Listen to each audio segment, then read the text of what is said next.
Professeur Jafar Daoudi Drissi, il est chirurgien ophtalmologiste, strabologue, mais c'est également le président de l'association marocaine de strabologie et d'ophtalmologie pédiatrique, une association qui a tenu le 7e congrès scientifique de strabisme et d'ophtalmologie pédiatrique le week-end dernier, donc les 4 et 5 novembre à Casablanca.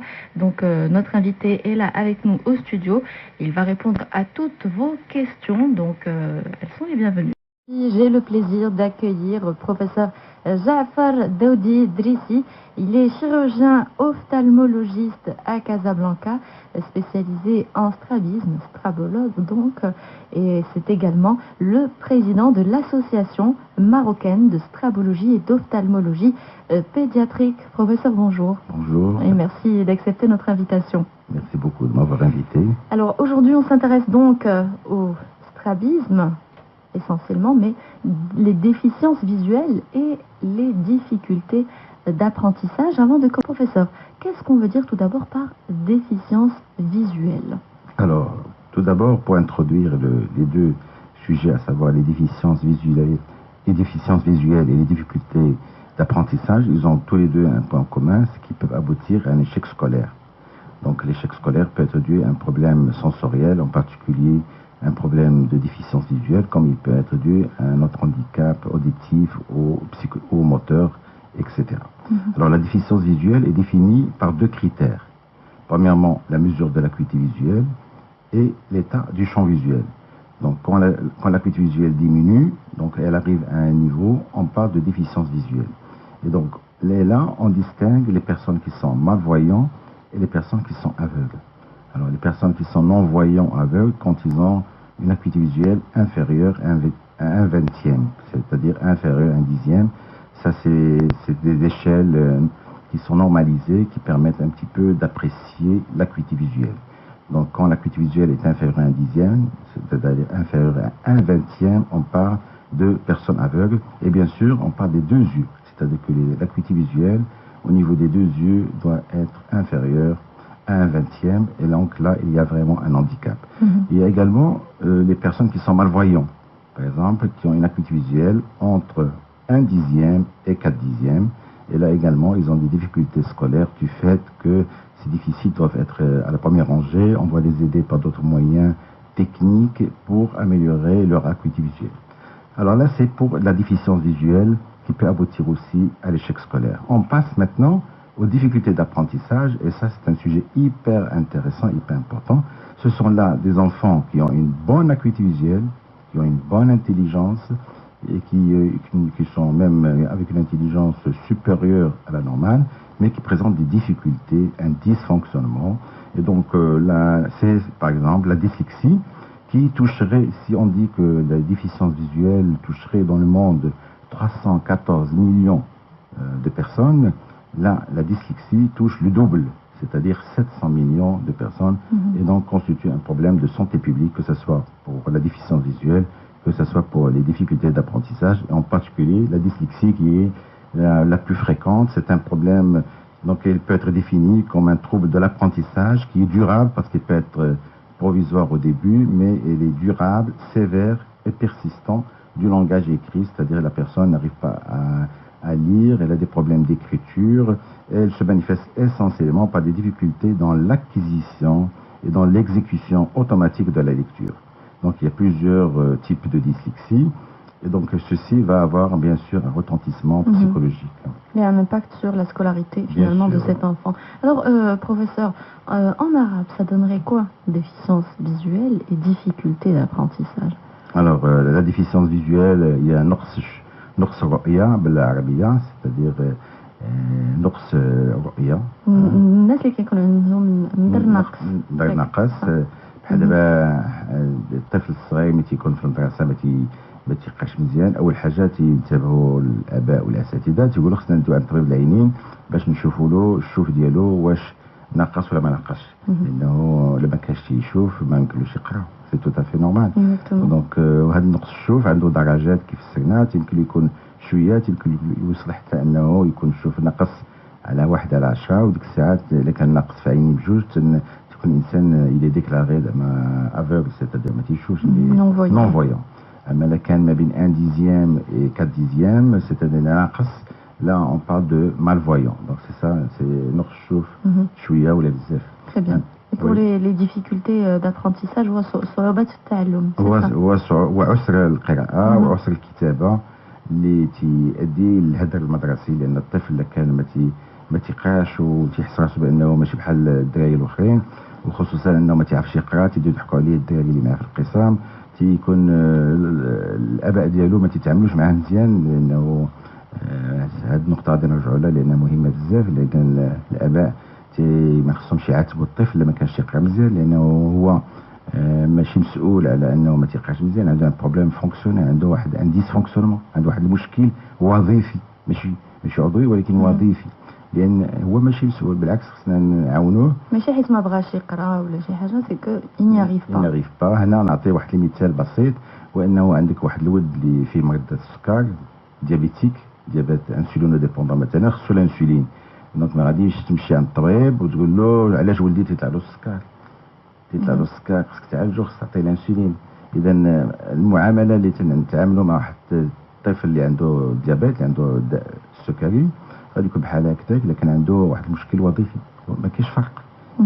وهذه المساله اللي جعلتني انني نجي اليوم لهنا، لان المساله اللي تيدخل عندي الطفل العياده ديالي وتنشوف بانه الاب ولا الام تتعامل معاه بانه هذا ولدي ما بغاش يقرا، ما تيركاش، ما تيدير، تيتعاتب بواحد الطريقه زعما هو تيحس به بانه مسكين ما عنده كيدير، ديك الساعه تيبقى فيا الحال، لانه ما خصكش تعاملوا بحال هكذا، واخا تكون الام ديالو والاب ديالو راه ما عارفينش بانه المعامله خصك تعامل معاه بانه عنده مرض بحال المرض ديال السكري. Très bien. Alors, professeur, vous êtes chirurgien ophtalmologiste, vous êtes également strabologue. Voilà. Vous êtes spécialisé dans le strabisme. Qu'est-ce qui vous a intéressé, enfin, qu'est-ce qui vous a poussé tout d'abord vers cette spécialité, vers ce créneau-là qui est le strabisme? Voilà, moi je suis président de l'association marocaine de strabologie et d'ophtalmopédiatrie, donc on s'intéresse donc à l'ophtalmologie de l'enfant, et par conséquent le plus important c'est le dépistage, c'est-à-dire que le dépistage qui doit être fait à 2 ans, par exemple de l'acuité visuelle. Quand on a un enfant par exemple qui porte des lunettes et on vient d'avoir un autre enfant par exemple, ou si le papa ou la maman porte des lunettes, là ce sont des facteurs qui poussent les parents à consulter l'enfant à un âge précoce, avant 2 ans. Avant 2 ans, il faut qu'il consulte, et on peut mettre des lunettes même à l'âge de 5 mois, 4 mois. Parce qu'un enfant qui a un problème d'acuité visuelle et qui, dans le développement, se fait le plus important, c'est entre 0 et 3 ans, c'est-à-dire le développement du cerveau. Si les images arrivent au cerveau qui sont floues, eh bien, il n'aura pas un développement psychologique intéressant, et il sera, sur le plan intelligence et sur le plan cognitif, inférieur à un enfant qu'on corrige au bas âge, c'est-à-dire même à 5-6 mois. Donc si la maman porte des lunettes, en particulier si elle est forte myope, ou si elle a un strabisme, ou si le papa également, moi j'invite les parents à consulter vers l'âge de 4 mois, 5 mois, parce qu'on peut faire la réfraction, et maintenant on a les moyens techniques pour prendre la réfraction aux enfants même au bas âge. Alors qu'est-ce qui vous a poussé, professeur Jaafar Daoud Idrissi, à vous intéresser justement à la posturologie clinique?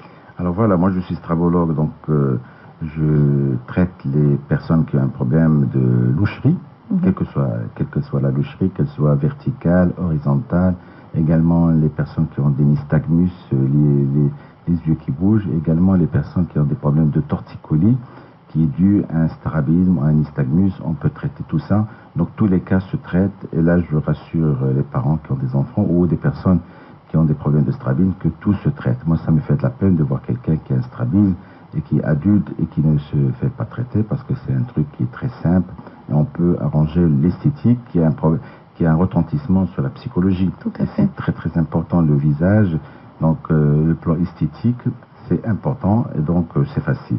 Maintenant la relation, c'est une question pertinente, parce que quelle est la relation, pourquoi moi étant posturologue, étant strabologue, je vais m'intéresser à la posturologie? Eh bien, les strabismes s'intéressent aux muscles oculomoteurs. Donc on a 4 muscles qui sont donc horizontaux et verticaux, et on a 2 muscles obliques. Donc, ça fait 6 muscles à droite et 6 muscles à gauche. Et donc, dans ces muscles, il y a ce qu'on appelle des capteurs. Et ces capteurs, ce sont des capteurs qui donnent les informations au cerveau. Et donc, ce sont des capteurs importants qui sont, on va y revenir, c'est la proprioception, c'est-à-dire la sensibilité profonde.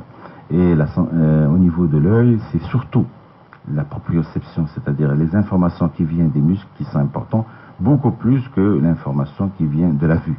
Et par conséquent, une personne qui ferme les yeux peut se tenir debout, elle ne va pas chuter. Et donc ça, c'est grâce à la proprioception. Nous y reviendrons. Très bien. Professeur, les difficultés d'apprentissage ne veulent pas dire que l'enfant n'est pas intelligent. Ou au contraire, des fois, il peut avoir une intelligence normale, voire même des fois supérieure à la moyenne. Voilà, alors pour revenir à votre question, on va faire donc une présentation matérielle. C'est que les grandes personnes qui ont marqué, les grandes célébrités du monde qui ont marqué ce monde, étaient dyslexiques, c'est-à-dire un grand nombre de personnes. Bon, je vais citer quelques noms, par exemple Agatha Christie, qui est très connu, qui est auteur, qui a écrit beaucoup de livres. Voilà, Victor Hugo, donc étaient dyslexiques. Les Picasso, les artistes, Mozart, Beethoven étaient dyslexiques, il avait un problème. Alors comment ça se fait qu'une personne qui est dyslexique, qui a un problème, va arriver à écrire un livre? C'est extraordinaire. Cela veut dire cette plasticité du cerveau qui est très importante. Par exemple, Louis Pasteur, qui a marqué également Albert Einstein, qui était dyslexique. Tout le monde connaît l'histoire de Albert Einstein, qui était au début, on le considérait comme un cancre, qui n'arrivait pas et ne s'intéressait pas à l'école, était dyslexique, et pourtant il a révolutionné le monde par la loi de la relativité. C'est et Bill Gates aussi, qui est un grand homme, donc Jean-François Kennedy aussi, donc Tom Cruise. Donc il y a beaucoup de noms qui ont marqué ce monde et qui étaient dyslexiques, qui avaient un problème d'apprentissage. En général, moi je m'intéresse à ce problème parce que un enfant qui est hyper intelligent, qui est, on peut dire même surdoué, mais qui n'arrive pas à écrire, qui n'arrive pas à lire, qui a des difficultés d'apprentissage, il n'excellera pas à l'école. Il n'excellera pas à l'école, mais il faut qu'on le dépiste. Tout à fait. Premièrement, il faut qu'on le dépiste. Il faut que les parents soient conscients que leur enfant, il est normal, il a un problème fonctionnel, comme j'ai expliqué, comme un diabète ou une pathologie autre. À l'école aussi, parce qu'en général, les enseignants vous appellent, le conseil, voilà, votre enfant ne veut pas suivre, ne veut pas. Ils ne disent pas, ne peut pas. Et ça, le terme qui doit ressortir, c'est il ne peut pas. Il ne veut pas. Donc c'est une nuance qui est très importante. Très important. Que ce soit à l'école, que ce soit... et puis les camarades de classe, parce qu'un enfant qui n'arrive pas à lire, il va se sentir inférieur. En plus, les moqueries des camarades de classe, les moqueries à la maison, les parents qui comparent les enfants, et que leurs enfants, voilà, ton frère, il étudie très bien, et toi, tu n'étudies pas bien. Et là, c'est des choses qui doivent être bannies. Et c'est à éviter au maximum parce que ça retentit sur l'enfant. Et nous, on a besoin d'enfants épanouis et pas de génies qui sont suivis en pédopsychiatrie au départ, puis après en psychiatrie. Des enfants, on a envie d'avoir une société où il y a des enfants épanouis, qu'ils soient artistes, qu'ils soient footballeurs. C'est une personne qui va rendre service à notre société. Tout à fait.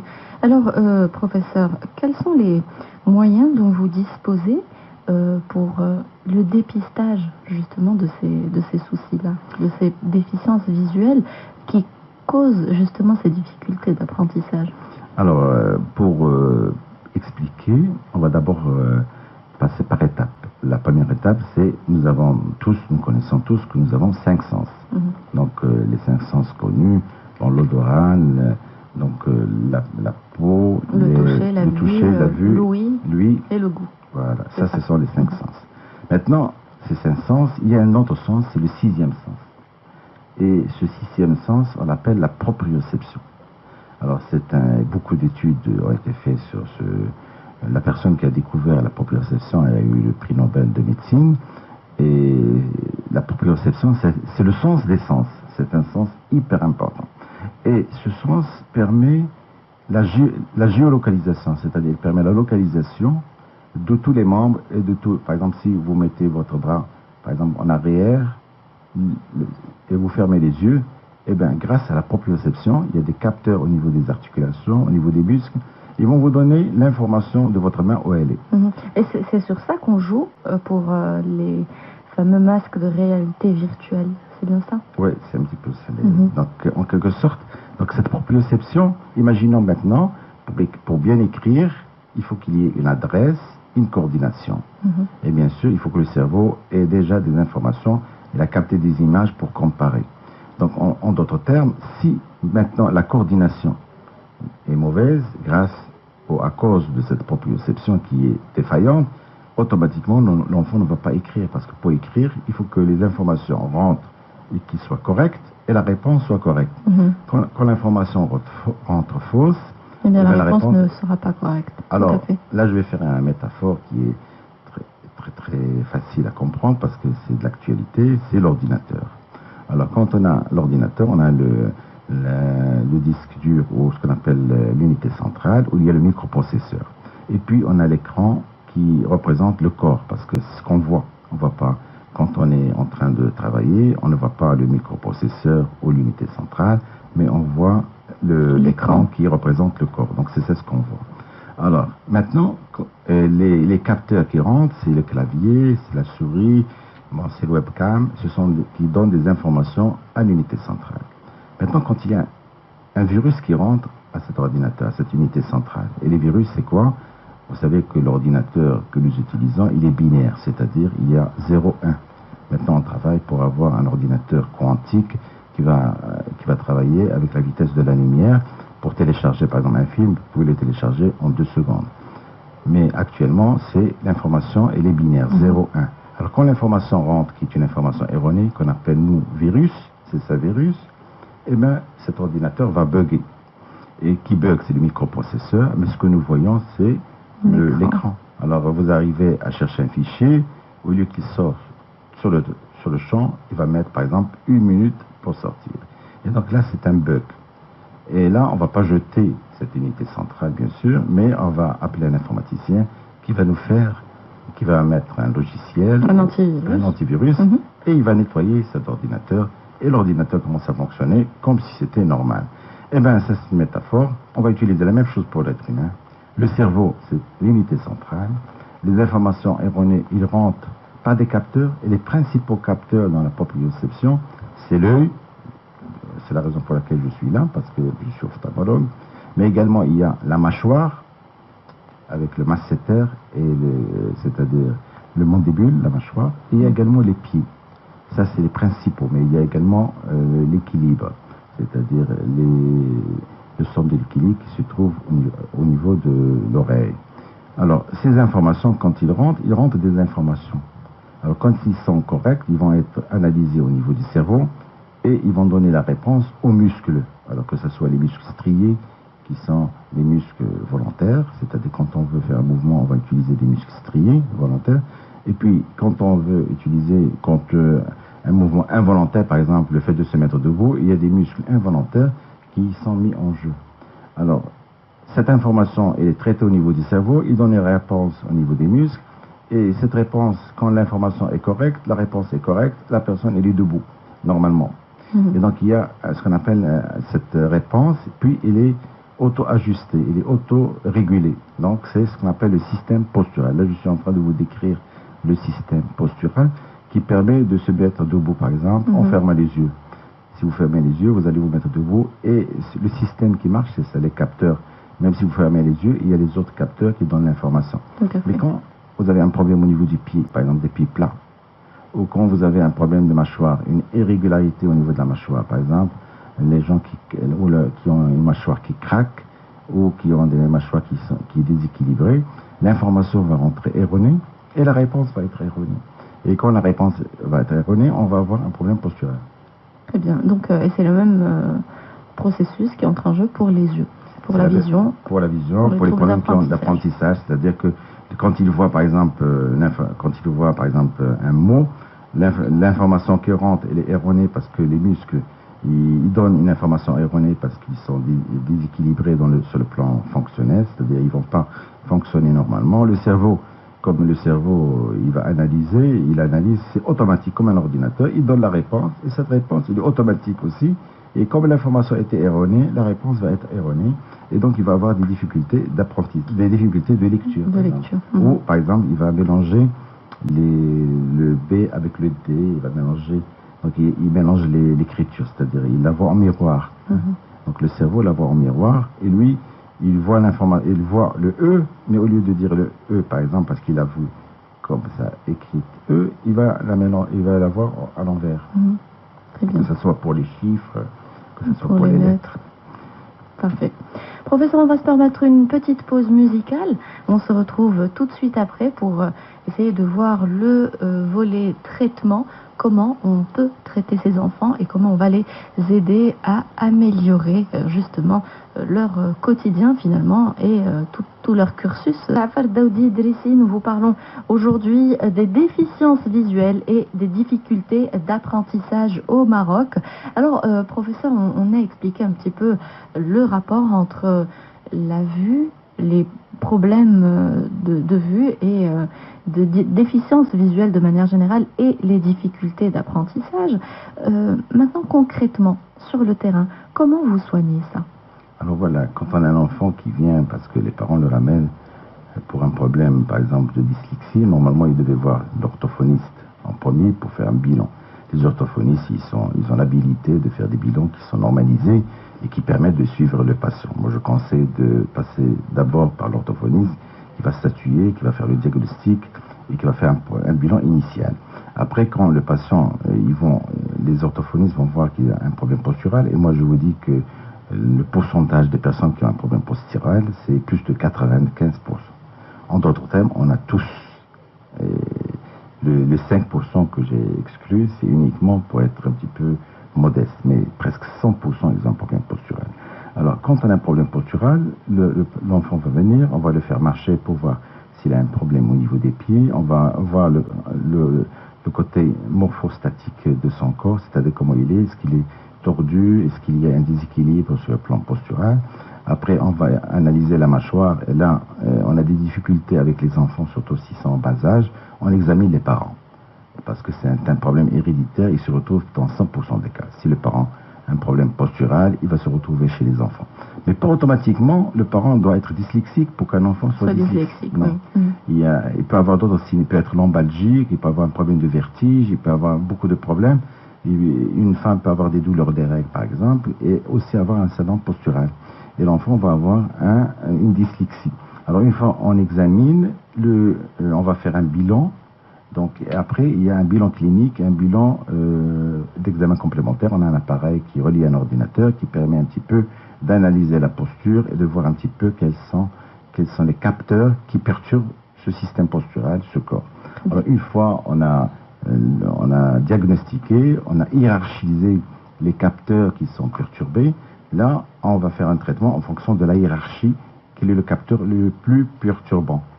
Et là, si c'est la mâchoire, on va envoyer l'enfant ou la personne adulte pour faire une gouttière. Et là, c'est les enfants, il y a une problématique parce que les enfants n'ont pas encore les dents définitives. Mais par contre, au niveau des yeux, et ça c'est le créneau de l'ophtalmo, on peut mettre des verres à prisme. Alors ces verres à prisme qui donnent une information, c'est-à-dire c'est des prismes de 1 à 3 dioptries qu'on place sur des verres de vue. Et là, il va donner une information au cerveau qui va équilibrer le système postural. Et parfois, l'équilibre, il est immédiat. Et ça, c'est important. Moi, je vais vous donner, à titre anecdotique, un témoignage des grands-parents où les parents étaient en instance de divorce. Et l'enfant avait 7 ans, il était dans une école privée. Et l'école, ils ont fait un conseil de classe pour exclure l'enfant parce qu'il ne suivait pas. Pour eux, l'enfant, il est turbulent, il ne suit pas. Et il ne peut pas rester dans cette école. Alors ils ont appelé les grands-parents. Les grands-parents, ils ont trouvé ça que c'était vraiment très injuste. Alors ils me l'ont ramené l'enfant. Il avait un problème postural. J'ai traité le problème postural de l'enfant. Il est revenu à l'école. Et 2 semaines après, ils font un conseil de classe parce que l'enfant est devenu brillant. Il est devenu presque le premier de la classe. Ils n'ont rien compris. Ils ont mis ça sur le plan environnement, c'est-à-dire que les parents qui étaient en instance de divorce, ils ont paix ensemble. Alors ils ont fait le conseil, ils ont convoqué les grands-parents. Alors les grands-parents, quand ils sont revenus, il leur a dit, est-ce que les parents maintenant ils sont revenus ensemble? Il leur a dit non, ils sont toujours en instance de divorce. Le seul fait qui a été, c'est qu'ils ont été on a soigné le système postural. On a soigné cet enfant sur le plan postural. Il est devenu un élément brillant. Alors, pourquoi incriminer un enfant qui a 7 ans? On n'a pas agi sur son plan psychologique, parce qu'on ne peut pas agir sur la psychologie d'un enfant de 7 ans.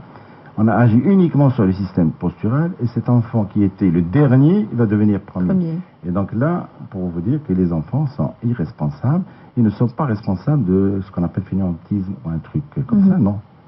Donc c'est finalement un souci au niveau de leur organisme. Voilà. Il faut aller voir ça de plus près. De plus près. Là, ça c'est extraordinaire parce que ça témoigne que le système postural doit être traité, et quel que soit l'âge. Là, je vais vous lire un autre témoignage. Je suis une fille de 17 ans. Je viens d'avoir mon baccalauréat en 2009 avec mention très bien. Je voudrais apporter mon témoignage pour les effets bénéfiques des verres spéciaux pris que le docteur Daoudi m'a prescrit. Avant le traitement, je souffrais de douleurs des règles, des cycles irréguliers, en plus d'une nervosité, de troubles de concentration, avec des moyennes en classe ne dépassant pas 10 sur 20, et d'une attitude courbée en avant. Après le traitement proposé par le docteur, ma moyenne en classe est passée de 10 sur 20 à 17 sur 20, devant la surprise de mes camarades de classe. Mes cycles sont devenus réguliers pour la première fois de ma vie, avec disparition des douleurs, ainsi que ma nervosité, avec amélioration de ma posture. En résumé, je suis devenu une autre personne. Donc vous voyez, là, c'est une jeune fille qui était en terminale, pas uniquement à 7 ans.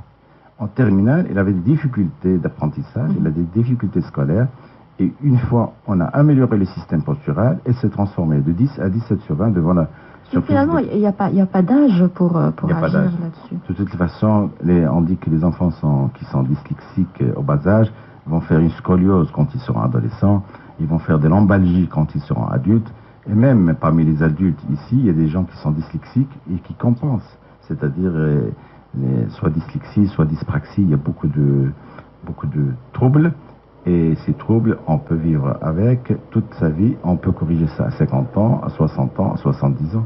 J'ai corrigé des personnes qui ont 60 ans, 65 ans, et qui se sont améliorées. Que ce soit sur le plan, il y a beaucoup de troubles qui peuvent être améliorés. Donc finalement, on peut dire que ces difficultés et troubles d'apprentissage caractérisés par des difficultés passagères ou persistantes, touchant le langage, la lecture, l'attention et l'écriture, peuvent être un frein dans l'acquisition des bases fondamentales et nécessaires aux apprentissages, et ce, malgré une intelligence normale, voire des points même supérieurs à la moyenne. Donc, aller consulter en cas de trouble, ne pas se dire que mon enfant, de toute façon, comme on dit chez nous, tout le monde ne peut pas être ingénieur ou médecin ou autre. Et il faut de tout pour faire un monde, mais il faut aider son enfant. C'est clair qu'il faut de tout pour faire un monde, ça on est d'accord là-dessus. Mais il faut aider son enfant. Des fois, c'est pas un manque de volonté de la part de l'enfant, c'est pas juste un enfant turbulent ou un enfant qui n'a pas envie d'étudier, mais c'est juste un enfant qui ne peut pas étudier. Et c'est ça le message, c'est-à-dire le message que je veux transmettre, excusez-moi, c'est que c'est l'enfant ou l'adulte qui soit en terminale ou à la fac, etc., c'est qu'il y a une différence, c'est pas qu'il veut pas, mais qu'il peut pas. Et donc il faut l'aider, et qu'il y a un trouble fonctionnel. Bon, on a parlé de la dyslexie, mais il y a d'autres, c'est-à-dire, on a parlé des dyslexies qui sont en rapport avec le système postural, qui représentent un grand nombre. Mais quand on a un problème, il faut consulter et voir s'il y a un problème postural. Et s'il y a un problème postural, il y a des posturologues qui peuvent améliorer le système postural et qui peuvent aider cet enfant et le faire passer d'un enfant moyen en un enfant brillant. Et tout le monde aimerait bien avoir un enfant qui soit brillant. Et finalement sauver l'avenir de cet enfant. Merci beaucoup, professeur, pour votre participation, pour toutes les informations que vous nous avez livrées. Je vous le disais tout à l'heure, on a traité pas mal de fois les problèmes de dyslexie, notamment sur notre antenne, mais c'est la première fois qu'on voit ces problèmes-là sous un autre angle. Voilà. En général, on va parler du psychomotricien, du pédopsychiatre ou de l'orthophoniste, mais l'ophtalmologiste ou le posturologue ont également leur rôle à jouer dans ces traitements finalement. Bien sûr, la prise en charge de la dyslexie, c'est une prise en charge multidisciplinaire, que ce soit l'orthophoniste, le psychomotricien, le psychologue. Chacun, c'est un maillon dans une chaîne et chacun, il a un rôle. Le posturologue également, il est là pour aider les autres spécialistes, en particulier l'orthophoniste psychomotricien, pour avoir un très bon résultat. Donc c'est une béquille qu'il faut utiliser et je pense que on ne va pas venir à la place d'un orthophoniste ou d'une psychomotricienne, mais on va l'aider dans sa besoin, dans son travail. Merci beaucoup, professeur. À très bientôt sur chaîne Inter, professeur Jafar Daoudi Idrissi, chirurgien ophtalmologiste spécialisé en strabisme et également président de l'association marocaine de strabologie et d'ophtalmologie pédiatrique à Casablanca. Très bonne journée à vous, professeur. À bientôt sur chaîne Inter.